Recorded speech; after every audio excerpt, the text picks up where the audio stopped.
தேர்தல் மோடியின் கடந்த 10 ஆண்டு கால ஆட்சிக்கு எதிராக அளிக்கப்பட்ட ஒரு தீர்ப்பு.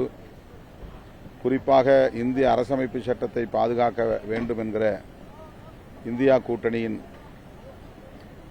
வேண்டுகோளை அங்கீகரிக்கிற வகையில் இந்தியா கூட்டணிக்கு கணிசமான வெற்றியை தந்திருக்கிறார்கள்.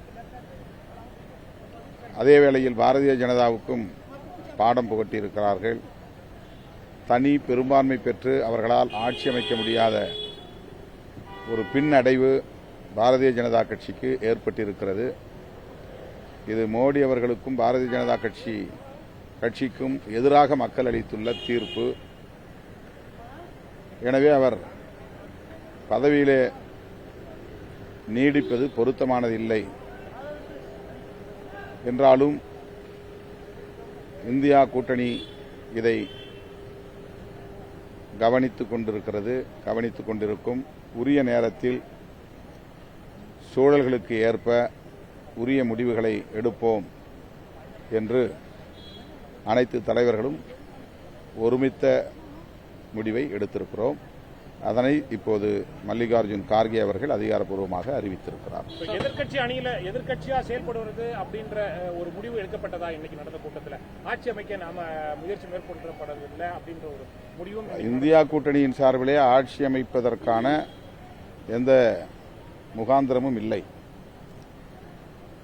அந்த முயற்சியையும் மேற்கொள்வதற்கு சாத்தியக்கூறுகள் இல்லை.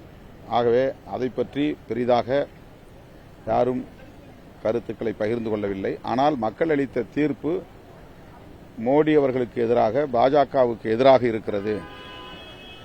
தேசிய ஜனநாயக கூட்டணி கூடுதலான இடங்களை பெற்றிருந்தாலும் கூட, ஆட்சி அமைக்கக்கூடிய எண்ணிக்கையை அவர்கள் பெற்றிருந்தாலும் கூட, இந்த தீர்ப்பு மோடி அவர்களின் கடந்த 10 ஆண்டு கால ஆட்சிக்கு எதிரான தீர்ப்பு. அதனால்தான் அவர்கள் விரும்பியபடி தனிப்பெரும்பான்மை பெற முடியவில்லை. கூட்டணி கட்சிகளின் தயவோடுதான் ஆட்சி அமைக்கக்கூடிய நிலை உருவாகி இருக்கிறது. இதை மட்டும் இந்தியா கூட்டணி தமது கருத்தாக பதிவு செய்திருக்கிறது. அடிக்கடி கட்சி மாறக்கூடிய நிதிஷ்குமார் எவ்வளவு நாளைக்கு பிஜேபி கூட்டணியில் இருப்பார் நினைக்கிறேன்? இந்த ஆட்சி அல்லது மோடி தலைமையிலான அரசு 5 ஆண்டு காலத்திற்கு நீடிக்குமா என்பது மிகப்பெரிய கேள்விக்குறிதான். சந்திரபாபு நாயுடு அவர்களும் நிதிஷ்குமார் அவர்களும் ஏக்நாத் ஷிண்டே அவர்களும் ஆதரவு நல்கிய நிலையில் இப்போது ஆட்சி அமைக்கப்படுகிறது. அவர்களுக்கு இடையிலே எந்த நேரத்திலும் கருத்து முரண்கள் எழ வாய்ப்பு இருக்கிறது. கடந்த காலத்தில் அவர்கள் தனிப்பெரும்பான்மை பெற்று தம் விருப்பம் போல் கூட்டணி கட்சிகளை எல்லாம் ஆட்டி படைத்தார்கள். இப்போது பாஜகவை ஆட்டி படைக்கக்கூடிய அளவுக்கு நிலைமை தலைகீழாக மாறியிருக்கிறது. ஆகவே இவர்கள் ஒருங்கிணைந்து 5 ஆண்டுக்கு பயணிப்பார்கள் என்று சொல்ல முடியாது.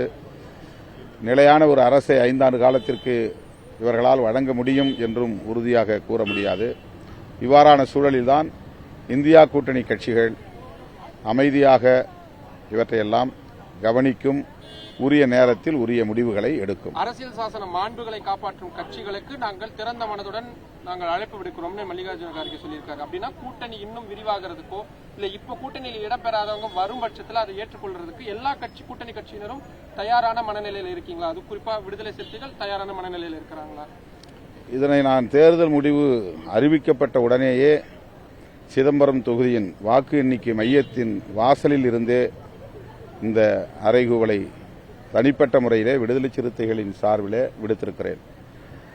எந்த முகாமில் இருந்தாலும் ஜனநாயக சக்திகள் ஓரணியில் திரள வேண்டும்.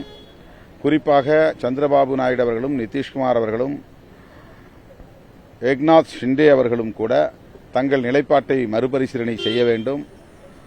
மீண்டும் பாஜக ஆட்சிக்கு வருவது நாட்டுக்கு நல்லதல்ல, ஜனநாயகத்திற்கு நல்லதல்ல. ஜனநாயகத்தை பாதுகாக்க விரும்புகிறோம் என்கிற கருத்தில் உடன்பாடு உள்ளவர்கள் கட்டாயம் இந்தியா கூட்டணியோடு இணைய வேண்டும் என்கிற கருத்தை சொல்லியிருக்கிறேன். மீண்டும் அதை வலியுறுத்துகிறேன். செய்திகளை உடனுக்குடனும் துல்லியமாகவும் தெரிந்து கொள்ள சப்ஸ்கிரைப் பண்ணுங்க.